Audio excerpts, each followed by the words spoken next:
Hello and welcome to the DPDL Talent Development Podcast, brought to you by Dash Square, Bangalore's leading luxury furniture brand. This is a show where we talk about grassroots football, picking the brains of some of the leading experts in talent development. In today's episode, we have one of the most decorated foreigners to have graced Indian football. He's won 3 National Football League titles, 2 with Mohun Bagan and 1 with Mahindra United. He's an absolute legend of Indian football, having scored more than 200 goals for his beloved Mohun Bagan. He's also won the ISL as an assistant coach with 80k, and today he's using all his wealth of experience guiding youth players at one of India's best youth academies, the Reliance Foundation Young Champs. I'm delighted to welcome José Barreto on today's episode. Firstly, Mr.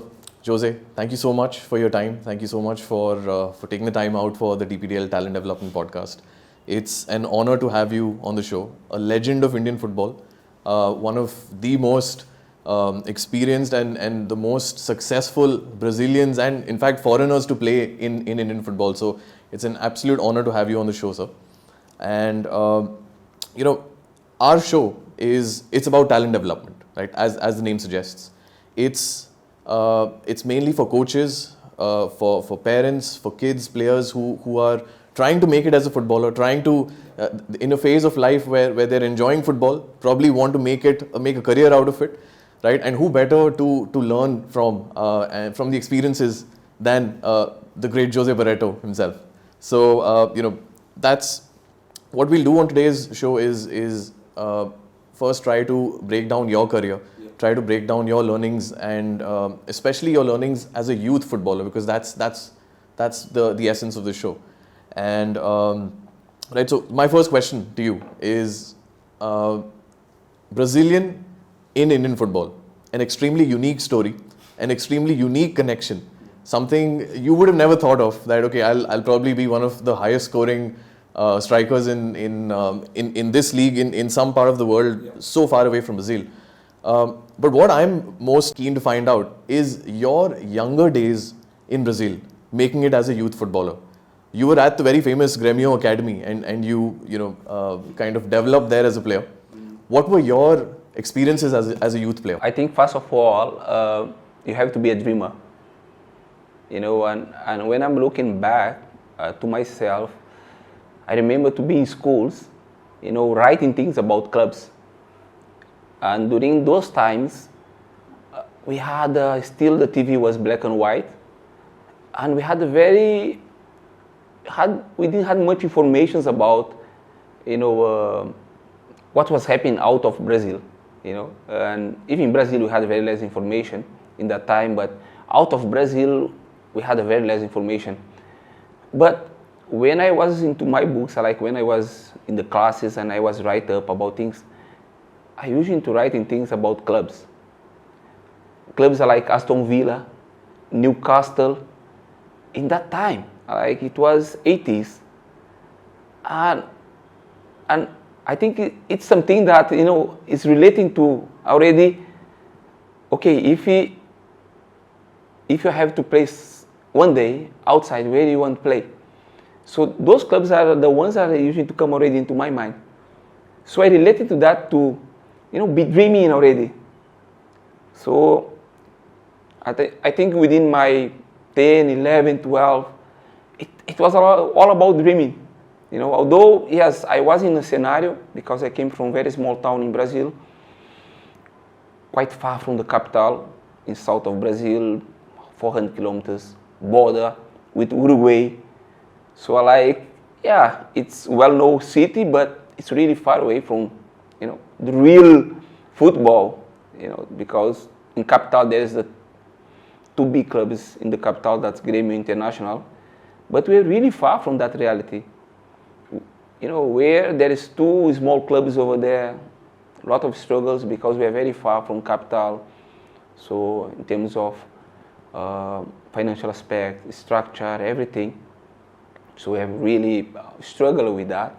But that dream was there. When I was a child, that dream already was there with me, what I feel, and I think that is where everything started. Okay. I think the key word I've taken here is dream, being a dreamer. Exactly. I think you were already visualizing the fact that you wanted to make it, and I think somewhere indirectly that was at the back of your mind to constantly kind of make it a part of your life, that this is probably this is where I want to make it. This is what could make a career out for myself. So just take us back to how that first stint with Gremio came about. How were you spotted? Like, how was the culture? Where were you playing every day? Did you have a local field? Did you have a good football turf? Were you playing on the streets? What's your environment like?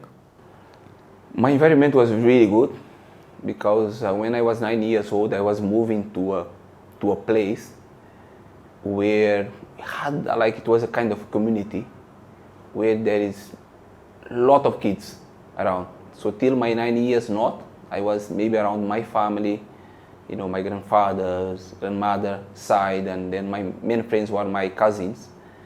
But when I was 9 years old, I moved into a place where my family become the people over there, because it was a community.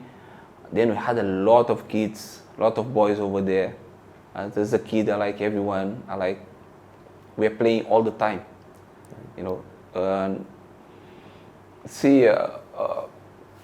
what I was saying to you before is we had the space.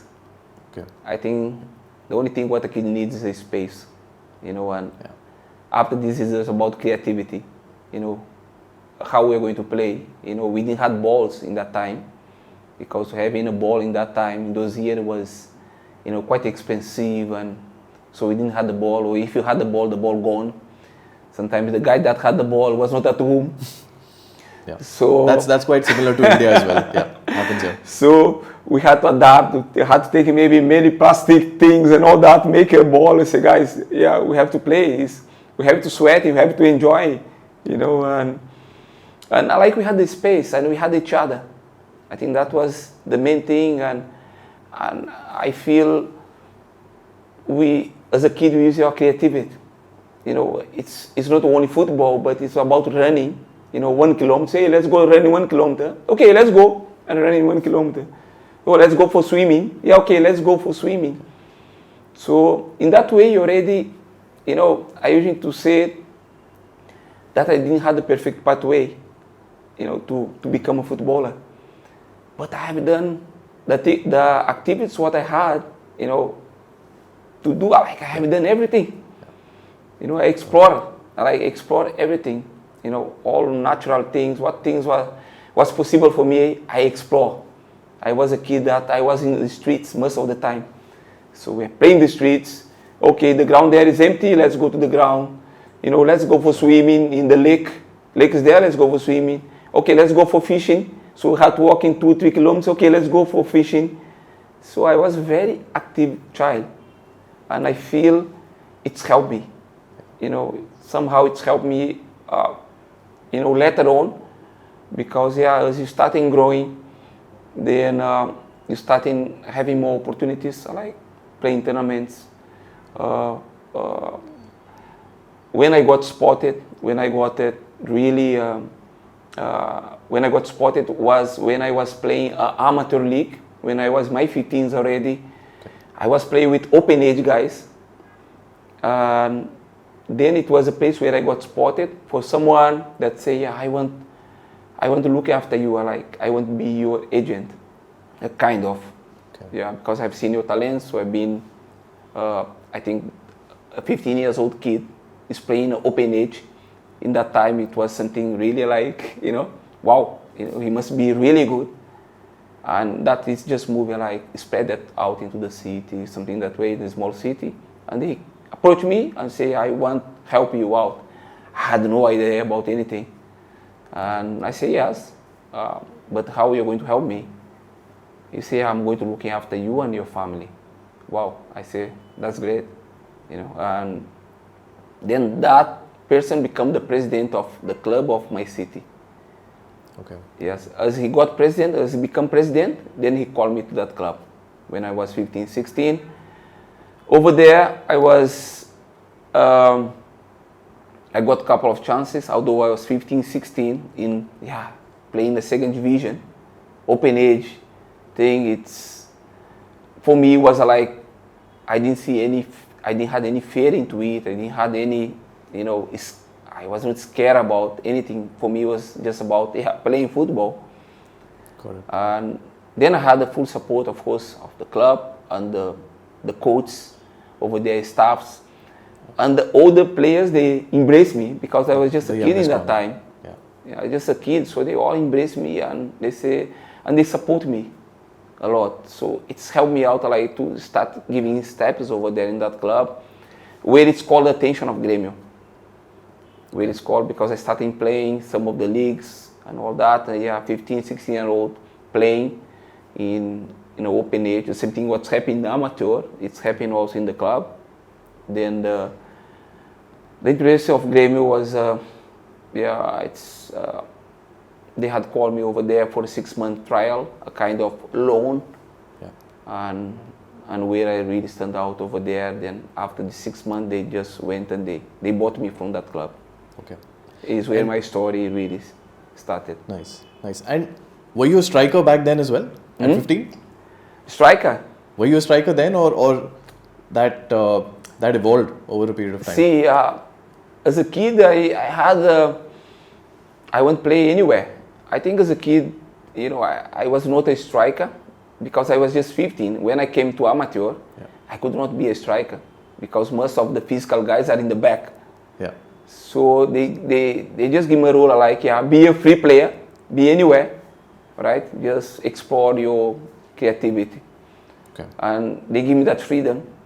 And then in Guarani, that was the club of my town. It's where the tactical part started being shown to me. It's where I really started learning into a 11-side pitch. What's my role into the pitch. And yes, over there they started put me as a striker, not really as a 9, but as a winger, as a winger over there. And sometimes they put me as a midfielder as well, in the position that I love by heart, as a midfielder. It's fascinating, Jose, because when I compare this to India, with a 15-year-old or a 16-year-old being given a chance in an amateur league, or even at a professional level or semi-professional level, 15, 16-year-old being given a chance is almost unheard of here. And this is one of the biggest problems that we've seen in youth football as well. I was interviewing a few youth players in Bangalore who play in the Bangalore Super Division, right? And they were about 21, 22 years old, okay? And they were still not getting their chance into the first teams. Reason being because the coaches or the seniors still say that, you're still a young player. At 21, 22, you're still a young player. And once the seniors are phased out, you will get your chance. You will get your chance. And imagine, this kid he's probably 20, 21, 22. And I mean, in most countries around the world, that's not a young player. That's somebody who's probably performing at the top level at some of the clubs. That's a very stark difference for me, that they probably gave you that chance. Or not everyone gets it at the age of 15. Yeah, it's difficult because, as a under 15 players, I think physiologic, so you can see differences. You can see players that 15, maybe they're 160. You're going to see players with 15, they're going to be 170 or 180. And I think as a coach, you have to decide now, you're going for the smaller one or to the bigger one. And I feel the coach are going to choose the big one. Yes. Right? Because he's looking for more physicality. Yeah. He's probably looking for results. Yeah, looking for the results and all that. I feel it's really become a challenge.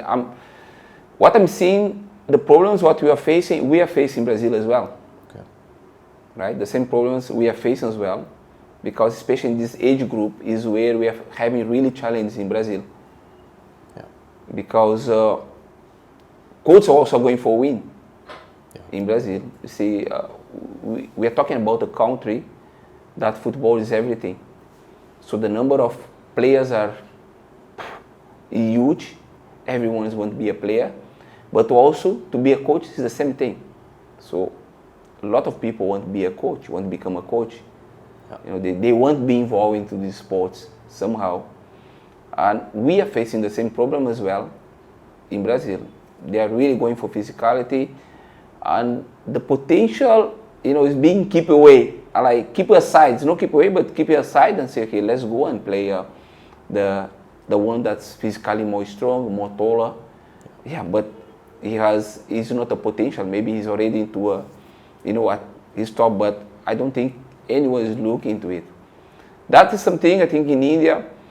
I think the minus of it is that you maybe then you come maybe to the age fraud. Yeah, that is that's a whole new podcast altogether. Yeah, that's another thing that's can go longer into it, and you don't want, I think, board into that. But also, you have 15 and you are going to compete a guy that is 15 or maybe a little bit older is really a challenge. And I feel it's a bit of killing talent.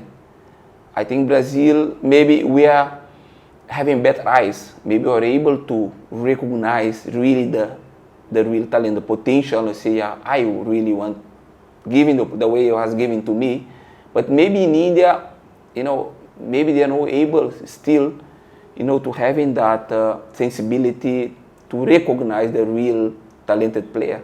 Speaking of Indian football, and I will be kind of breaking down your experiences, because what I'm interested to know is how did that transition now happen from Brazil to India? And did it have something to do with the same agent who became the president of the club, or was it someone else now? See, what's happened, I was pure talented player. Right? I think my story already said that. With 15 playing Open League, 16 I was in Gremio, 18 I already was seated already on the bench of professional. So my story already said that, he was a talented player. But the things what I struggled to lead was with discipline. And hard working, yes. I was always a hard working player, to coming from a small town to reach into a capital and to reaching, where I had reached it. You must work hard. You must show that. Yes, that's something inside of you. Otherwise, you're not able to reach in there. But I feel I stopped in something that was very important. That's called discipline. Sleeping proper time, eating proper time, getting maybe distracted with different things out of the field, especially out of the field. I think that's something we are avoiding a lot over here. I know maybe our boys even, sometimes they say, wow, they're really over us and all that, but we are scared. We're really scared that, after these boys, they put in too much into it. They leave their families at 13, 14, coming to here, believing their dreams and everything. And somehow they get distracted somewhere and they can lose everything. They can lose that. So we're really worried about that. So we're a bit of super protective into them. And I stopped into that in terms of discipline. And I think I made it as a professional player still by talent and by working hard. But discipline was not there. And this is what I feel it stopped me to go to high level, to really go into what you spoke about, maybe to Europe, to go some. That was, it stopped me to moving forward to a different place. And then I think that was, we can say that that factor stopped me to move in there, but also this factor gave me also opportunity to see another side of life also. And I think I'm really grateful that I'm here. I'm really grateful that I'm here. I feel maybe moving to Europe, it could be about me. But I have seen that being over here, I created much more impact. I created much more impact than maybe moving to Europe, and I feel that could be more about me. I achieved it. I got it. I'm in Europe. I'm playing for this club or that. But over here, it's different. So it's not about me. It's about people also. to see closely Brazilian football, to see, I think that time, I think I was one of the first Brazilians that come. They're really able to see Brazilian football by, just looking someone. So I feel I create much more impact over here. This is a key learning for kids, players, watching the show. The fact that yes, there was a setback in your life and you kind of identified it. It's very interesting that you knew that there was a discipline issue that probably didn't help you achieve that. But I think what most players would have done there is, that's it, I probably leave it, or I pursue something else. But the interesting thing here is you actually still stuck onto it. You still stuck onto it, found a new opportunity and broke it down in another country. And like you said, made a much bigger impact. And you were loved. You were loved by the Mohun Bagan fans. Like we could, throughout the early 2000s when I followed the NFL, I mean, you were all they adored. I mean, you were their crown jewel almost. So I mean, you're right. It really was about the people, not just the fans, the other people that you helped, the other players who you played with possibly, gave them your experiences. Fascinating. I think this is something that kids should take away, that it's not the end of the world if your dream, exactly how you visualized it, doesn't make it. It's how you take life from there also. It's not over. Right? Exactly. That's yeah, I think it's about you see. When I had moved into India, that was something very interesting because see, from Gremio I went to Japan. Just to highlight a little bit about what was my journey. And from Gremio, at like 18, I was in professional already. And Ronaldinho came from Gremio as well. Yeah. So we have a difference of 3 years. So we all like, playing the same pitch. He was under 17, I was already pro, junior, pro player. So we all like into that same environment and all that. And so I had achieved like what I dreamed very fast. It came very fast into me. Then in my first year of professional, I was in Japan. Okay. Yeah, then I went to Japan for 1 year. Then I got back still to first division in Brazil. Then I moving towards some clubs, in Brazil still. But the thing, the thing from India come to me like the very special way, That's why I always value it. It's because it's coming a moment where I really say I want to go out, So today I consider the mission, what I spoke about, yes, the impact what I created. You are able to see later on, and we're able to see in that moment. But it's came in a moment where I was saying, I need to move out from Brazil. I need really to, I'm really looking for a new opportunity, right? But of course, in my mind, it was not India, I think still in that time, with 20 years, you're still dreaming, 21, you're still dreaming still to move into Europe or in another place. But India comes to me, right? And that moment I say, yes, I need the next step has to be outside. And India came to me, and I say, let's go there and see, right? And something what I'm usually telling people that I never thought I'm going to stay that long. And my contracts with Mohun Bagan, that was the club that played most of my time over here, was renewed year by year. Okay. So today we're having 3 years, 5 years contract, but it was always done like year by year. It's okay, let's finish this year, then we'll talk. Then it was always in this way. So it took me 20 years now. So once you made it to Mohun Bagan, and I'm sure you yourself probably were comparing your talent, your abilities to the players around you. Yeah. And you would have identified that already, exactly. that you were there. Exactly. So take us through that time at Mohun Bagan, the first spell, the first 5 years, I think 5 odd years that you spent in the first spell. Yeah. What was it that actually convinced you also to stay year on year? See, when I came to Bagan, the first training because I came for a trial for Bagan, and I didn't thought it was going to be a long trial. I just thought it's going to be kind of 1 week. See, everyone is, if you bring a foreigner, you want to see him for a few days. Then later on, then you say, okay, you confirm it, say, okay, he's going to stay or not. So I come for a short one. It was supposed to be like kind of 5 days, 6 days. It's become 1 month. 1 month trial in Mohun Bagan. Yeah. And it was 1 month where, you are daily seeing that you are better. You are good. You say, wow, I'm players at this level, I'm in this level here. But still like the club didn't finalize with you. Then you started asking what's going on, why the club is, I'm in this level over here. But you don't understand that the financial aspect is there. Sure. Yeah. You don't understand that they are going to maybe see you how much you weight, and maybe they are going to look in back to another player and say, yeah, but we can bring him also in this money. Yeah. Yes. And so you are thinking also what fans are thinking. So what's happening in Kolkata, they starting, it was a kind of a show.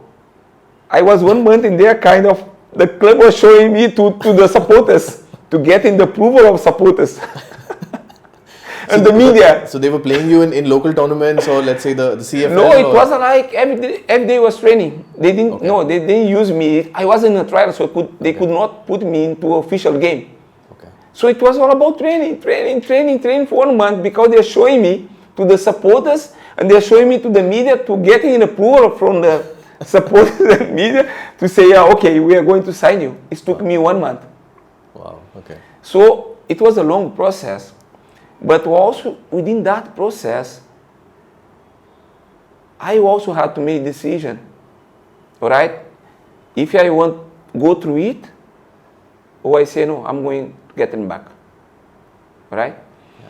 But when I came here, that I think comes through my personality. Maybe to that, be strong, fight, maybe my talents. Also, it's helped me over here, because I say, hey, if I come from there to here, it's like I'm going to win. That winning mentality. Correct. Say, okay, if I come from Brazil to here, I'm going to win. I'm going to stay. Right? So it's become a kind of a personal thing for me as well. I say, yeah, if I come from there to here, yeah, I'm going to win. I'm going to stay over here. And this is the way it started. And I feel also that I could bring something. I think when I look in the training, when the first session started over there, I look for the galleries, the training and all that. I didn't look like, oh, the level is, the level is low or something that way. I look like, okay, if I come in there, what I can bring into these players? What I can bring into them with my quality, with my level. Because now I'm a Brazilian, people expecting more from me, my expectations are going to be higher. I say what I can bring in for these players. And this was the way I look into it.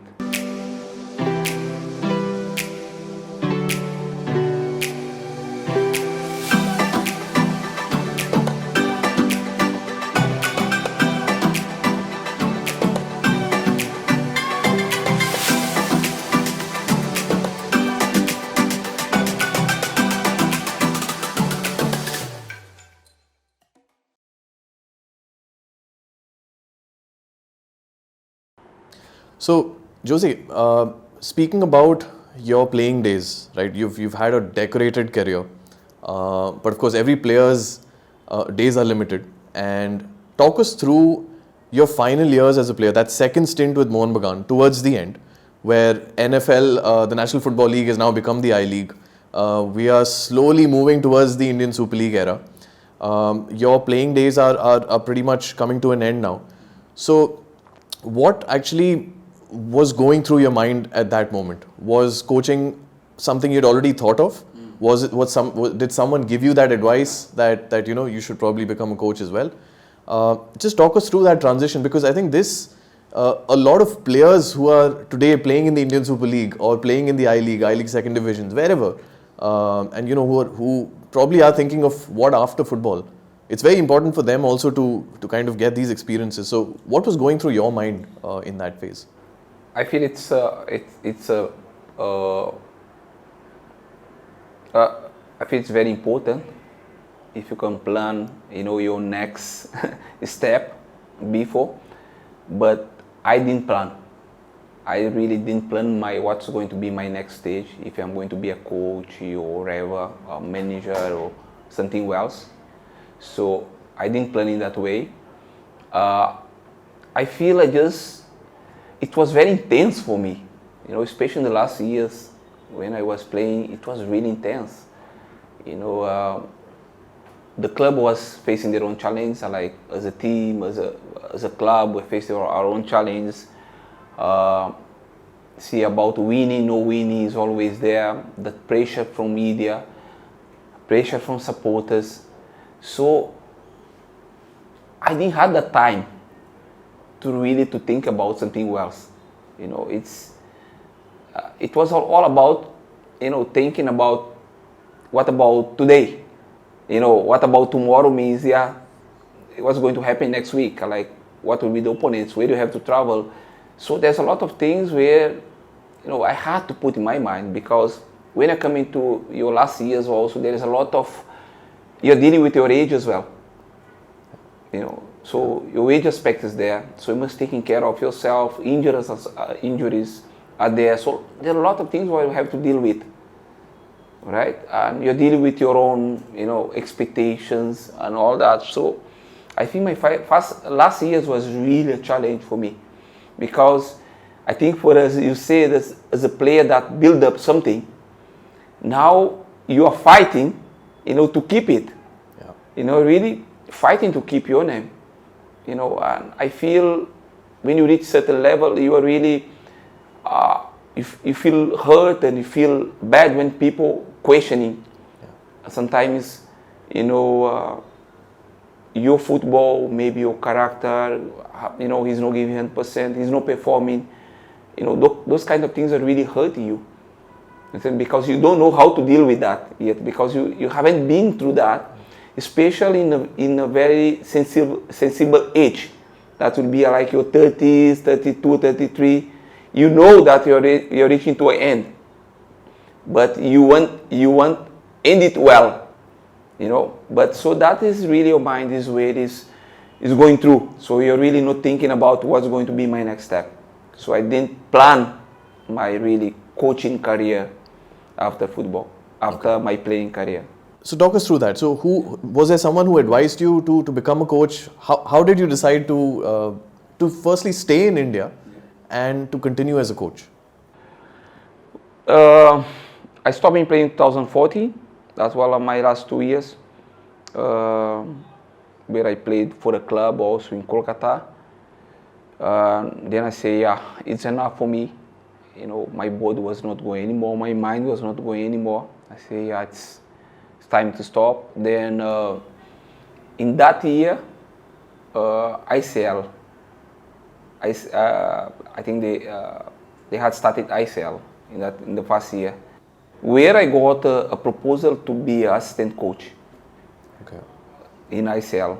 So it was like, yeah, new leagues coming up to India and all that. So as I was very, I think they understood that I really knew, especially the Indian players very well. So they brought a foreigner coach from Spain, and so they decided, okay, Barreto, you're going to look in for the selection of Indian players, because that time was draft system in ICL. We're going to look after the Indian players, and we're going to bring the foreigners, where they're going to bring also the foreigner players, of course, through his indication. So in that way, we're having, I think there's a reason they had taken me more as a selector than as a coach. Okay. But I feel that was something very important for me, because over there I was able to, you know, to understand, say, wow, I like it. You know, it's something that, yeah, that maybe I can be, although I didn't play real a role of as assistant coach in the pitch and all that. I didn't play that role, but it's something that I look at and Observe. Observe, and I say, maybe something that I think I can have in a qualities to, maybe to pursue in this career. Yeah. Okay. So, as a coach, Jose, I'm sure you started off as a selector role to kind of support the head coach, support the club more than as doing coaching duties on the pitch. But when that transition happened to actually working as a coach on the field, why youth players? Why and how did you end up with youth players? See, I got selected for this program when I was in Kolkata, when I still was working under 8K. We had a grassroots program in Kolkata, and it was done by Peter Hubbers, that was the technical director of this project. And when he had seen me, because I was somehow 8K, they appointed me as a kind of, you're going to looking after the youths also, some of the programs and all that. They usually to send me, just to be part of that program. And when Peter Hubbers said that I'm going to do a grassroots festival in Kolkata, then 8K they had sent me to that program. So there's a festival over there and kids all over and all that. And what's happened, I was one of the coaches in that program. Then Peter Hubbers was, of course, he was the main guy in that grassroots program over there. Then okay, it's got over. Then it's past few days, and I got an email from him. He asked me if I was interested to be a part of a program that's going to come up in Bombay. Right, that is Young Champs. Yeah. And then he explained a bit about that. It's going to be a grassroots program. We're going to start up from, below, and then I think with the time we're going to build up a little bit more academy, kind of.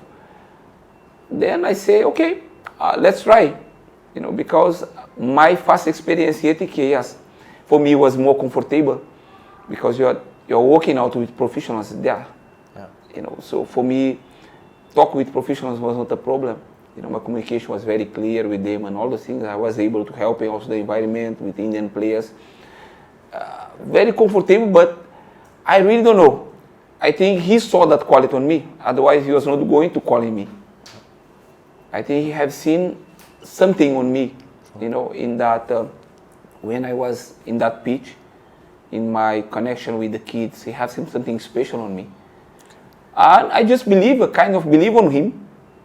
He said, I going to come out with that. I said, okay, let's go and see. So it was not really like, I want to work with grassroots or youth. It just happened along the way. It just happened, along the way. Understood. So Jose, when you look at youth players today, right? Let's break this down to you as a coach, with all your experiences as a player that you've built up, all the experiences dealing with coaches, dealing with clubs, dealing with your teammates. What is talent development for you, right? How do you define it today as a coach with all your experiences? If I just asked you, what is talent development to you? What I have learned during these years over here, of course, when I came, I didn't have that idea. But what I have learned during the years is, I think what's why I look in this academy, is a holistic development where you're able to really to help in the kids in all the ways, to helping the kids to reach in their best, to reach at best of what they can be, wherever, can be. Of course, they are here for football. I think we are going to do our best into it. But in terms of education as well, it's very important for us, because we know that if they're really not able to be a player, they must stand by their feet when they're moving out. And the education part is essential also in their lives. Even if they become a pro player, it's going to help in them, and I think in the future. But what I feel is that, as I said, it's you want making sure that the kids are getting everything, like I think they're getting the opportunity to be here, but they're getting the best of us, like to be the best of themselves. I think that is the most important thing. I think I had said my story already, and where I had everything, but I like discipline. Yeah. And for that reason, yes, I think I could go a little bit more, could go a little bit more further, maybe like looking to my qualities, looking to my potential, I could reach in further. Yeah. But somehow I stopped because of discipline. And this is what we're trying to bring in this academy. Sure. And I think this is what I'm looking in food development is about. We are able to recognize, to really able to see, to touch, I think, all aspects what that kids needed to be, I think, the best what they can be. Okay. So those aspects, Jose, when you look at a player today, of course, as coaches, you can always break it down to technical, tactical, social. Yeah. That's a very, like a compartmental view at looking at a player. Right? But if I ask you this question personally, you're at a football game where you've been assigned the role of probably analyzing one or two players who you want to pick up for the academy. And they're in this youth phase between 13 to 16, or let's say 15 to 17 kind of an age. What are the characteristics that you're looking for from youth players? Who, according to you, is an ideal youth player? I know we can go on hours for this, but if you had to give insights to a young player listening, I have seen a lot during these years. Of course, when we come to the academy, I think as we are. When I came, especially in the beginning, I'm just looking for the talent. I say, which one is the best one? Yeah, which one is the best one? Then you pick like the best ones. But what I had learning along of the years that I think you must see the behavior. I think you can get some insights already. When you do a scouting, I think you can see some signs already of, who are this kid, And I think for us, and for me as well, talent is important, right? But I feel what is behind also is important. Yeah, I think this, what we do as academy over here, can we work out this? Can we make it better? Can we improve it? Yes, we can. But sometimes we also are seeing things that say, these things is going to be difficult to change in this kid, and maybe the behavior already, right? Because I feel if the kids has really huge issues with behavior, maybe can destroy your environment, right? Environment of maybe, I'm saying 90 kids or maybe, right, or 50 kids, they can destroy that environment. Maybe the kids does not want change. Also can take a bit of time for the kids to really I think this is something that really counts for us. That's very important. When we scout a kid, we really are able to see very well. I think the way the project is going now is really good. We're having a scouting department where you're really, looking very well, are able to really to see the kids a little bit more during the year, making different scouting, having different selections where we really like the kids are coming to us. In the final camp, we already know a lot about those kids. Okay. And this helps us into that process, really to, I'm not saying making mistakes, but it's helped us sometimes to bring kids that really focus into football and also maybe to be to be better in this project. I think how this project is, at least for me, I had a kind of first-hand account of seeing a glimpse of how your project is going at the DPDL Super Cup that we organized in Bangalore earlier this year, where you got your team there, and I remember discussing this with you after your game. It was a crucial game against Alchemy. Yeah. And I think the players, it was a very hard fought game. They somehow won it and they qualified for the semi-final because of that game. And I remember you and I discussing this where you were not kind of happy with the fact that they were celebrating like they won. Yeah. Celebrating like they won the title. Yeah. And that was very interesting because you, with all your experience, were actually able to bring these kids back down to earth in let's say pretty much post game and remind them that there's still 2 more games to go. We haven't yet won the title. But yes, I think it's a human holistic kind of approach that I saw already. The fact that it was not just about winning, the fact that you were not celebrating, your staff was obviously, everyone was very composed and you knew your targets. But of course, these are kids at the end of the day, so bringing them back was important. So just take us through this journey at Young Champs with this set of players that you've been with for a while now. Many of them we've been, if you follow the social media accounts of the Young Champs these days, over the last 1 or 2 months itself, I've seen, I think 5 or 6 players, maybe more, who probably made it into an ISL first team.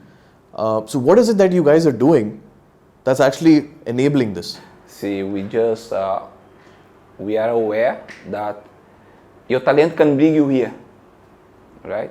And I think as academy also, we have a strong team that can help you maybe to reach in there, right? But to stand in there, then it's different, right? And this is, I think, something that we're really working hard in the academy to really preparing them for the next step, right? So when they're moving out from the academy, right, you must be ready for what's going to come into you. So that's why I think we're surrounding them, and I understand they're kids. That's like a good point what you said. They're just kids. I understand in them that maybe after game over there, they're getting overexcited and all that. They're kids, they're going to make mistakes. And the head of the academy was just talking with the boys today down, they say, yeah, we want you to be kids. I think that's fine. The mistakes are going to be there. But we, I think, as a coach, as educators, we must really, showing to them, say, guys, yeah, but it can reflect in different way. Correct. All right? You can do that, okay, but it can reflect in different way. All right? You can get a much more strong opponent. If you're facing them again, you're going to get a much more stronger opponent. And a stronger reaction from the opponent as well. Strong reaction of the opponent. Yeah. That's it. That's the right sentence. So you must avoid it.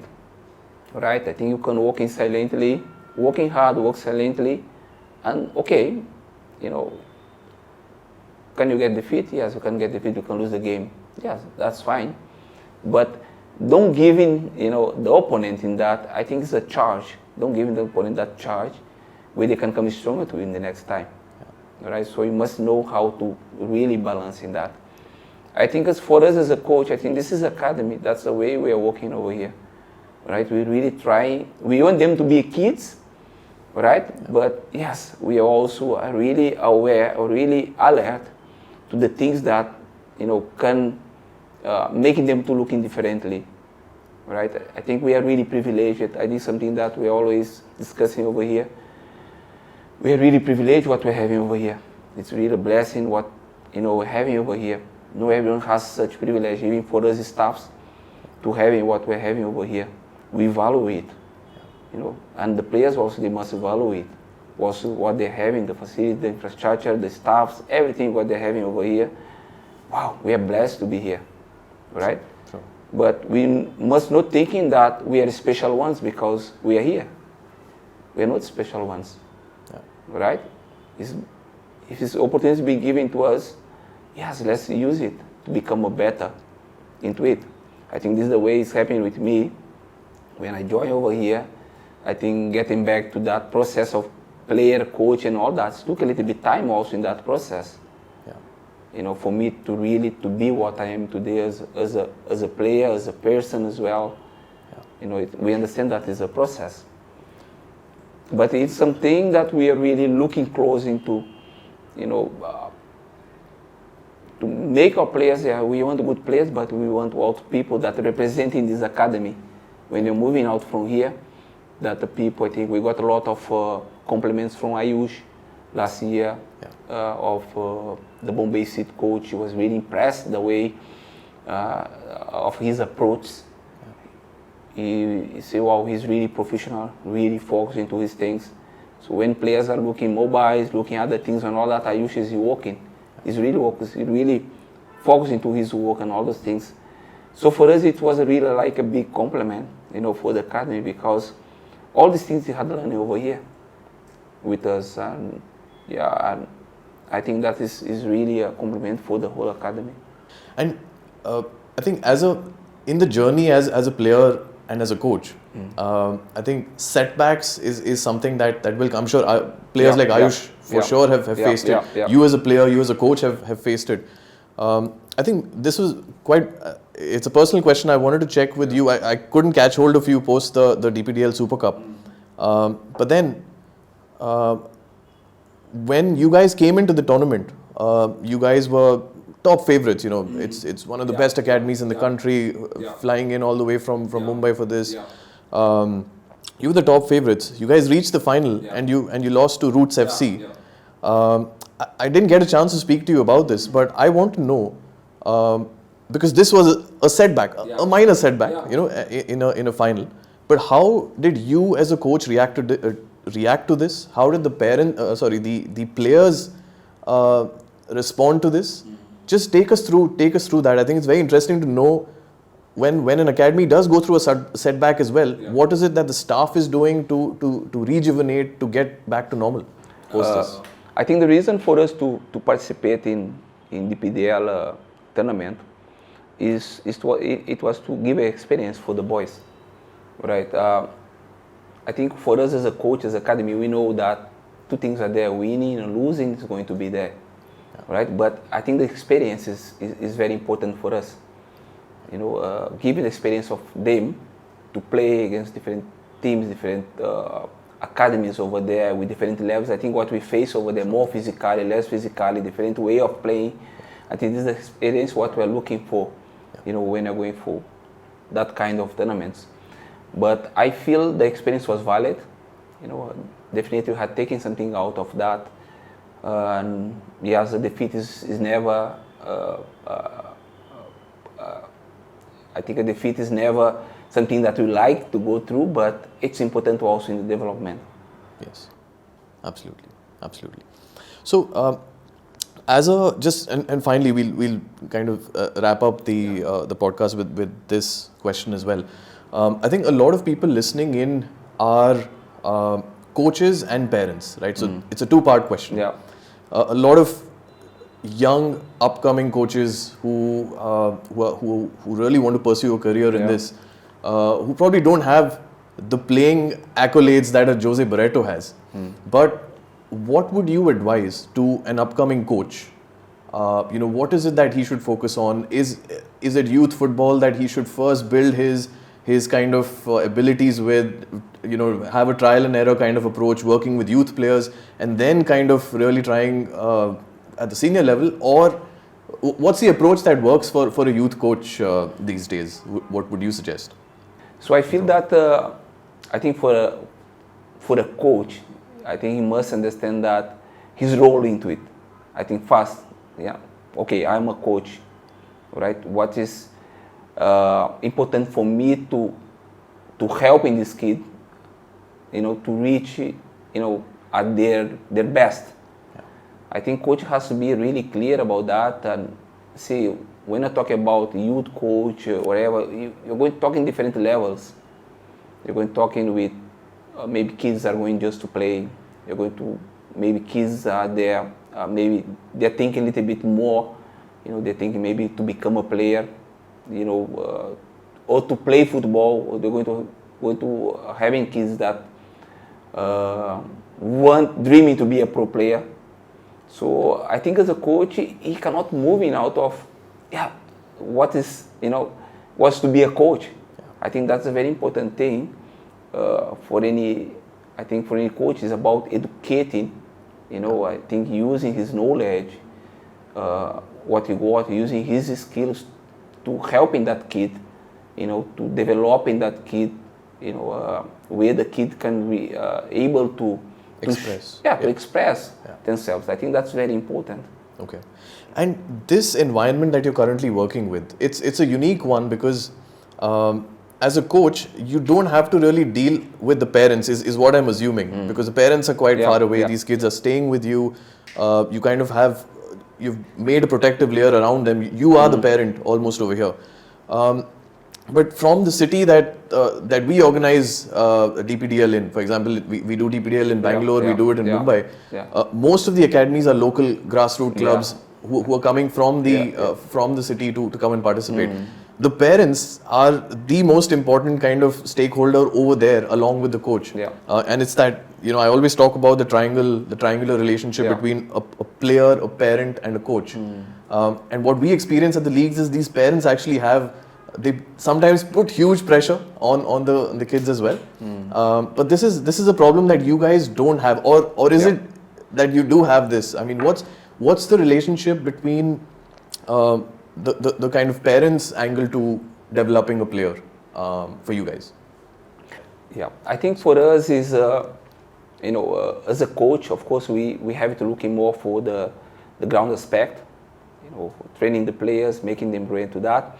But when it comes to the, parent kids, we having a department over here in the academy where they're working along with the parents. So where, of course, there is, apart from football, there are other aspects as well where we have to looking for. That's the part of education. I think the parents, they are very much interested in about that, how the kids are doing, how the behavior of the kids, how they're doing football, how they're doing other things as well. And as we have in this department, so we're able, all of us, to working together with that and making sure that the kid has the best service possible to express themselves. Nice. I think what it's really good to hear this, that the parents are at all steps, like you mentioned, they're kind of informed about what is going on over here, even though they're so far away from the kids. They are informed about it. They're kind of part of your process as well, although they may not be on the pitch. But they're kind of part of the process, and I think that's what your department, like you said, is good at handling.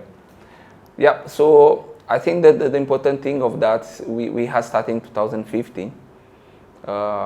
With the academy has been 8 years running already, and I think we're having Padma in charge of the welfare department, and she's doing a brilliant job in terms of that. And I think it's been quite a challenge, because kids are coming from different parts of India, different language, different cultures, so it's really a challenge, and we actually have to looking after many things, schools, from daily basis things, football. So I think we're really able to, to make things working out very well. And at the end of the day, the kid is protected, safe, and just able to be going to the pitch and just do what they love to do. Nice. Fascinating insights from obviously one of the top football academies in the country, and it's so great to see that there is a very special emphasis given, like you said, to welfare, to education, and all of this just kind of makes that holistic development of a player even more impactful. Mr. Barreto, I think this is all the time that we have for today. So it's been an honor, firstly as a fan, to be interviewing you, to be sharing this space on the podcast with you, to be talking about your experiences as a player, and I think we may need another episode to kind of cover some of the things we missed today. But it's been a real pleasure, sir. So thank you so much for your time, and thank you. Good luck for the season ahead. Thank you. I wish you also all the best for the PDL. For us, was a fantastic experience in Bangalore. I think our boys, they're really privileged to have such opportunity to be there and to have the experience what they had. So I wish you all the best for you all. Thank you, sir. Thanks so